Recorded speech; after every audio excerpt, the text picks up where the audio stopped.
అలాగే ఈ సాంకేతిక నిపుణులకు నేనున్నా నువ్వు టెన్షన్ పడకురా అర్జున్ అని ఒక అభయహస్తాన్ని ఇచ్చినటువంటి మానిల్ రావుపూడి అన్నకు మనస్ఫూర్తిగా ఈ డాష్ పిచ్చలి చాలా చాలా థ్యాంక్స్ అన్న. ఒక్క కాల్ కూడా కాకుండా ఒక మెసేజ్ తోటే నేను వస్తున్నా అని గుర్తు పెట్టుకొని వచ్చినందుకు మనస్ఫూర్తిగా చాలా చాలా థ్యాంక్స్. ఇక నేను వాళ్ళందరి గురించి చెప్పే ముందుకు నాకు ప్రాపర్టీ చాలా మైక్ ఉందిగా, కొంచెం మెల్లగా మాట్లాడచ్చు. లేదు గట్టిగా అవుతుంది. Love you.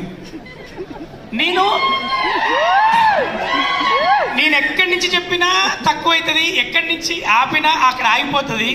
అయ్యో ఇంకోటి చెప్పలేదు అనిపిస్తుంది. కానీ ఒకటే లైన్లో చెప్తా, ఈ సినిమా నాటకాల గురించి మాట్లాడతారు అంటే ప్రేక్షక పాత్రలు ఉన్న వాళ్ళకు ఇది నాటకాలు అయింది, నాటకాలు కావచ్చు, ఈ సినిమా కాదు కావచ్చు అనుకుంటారులేమో.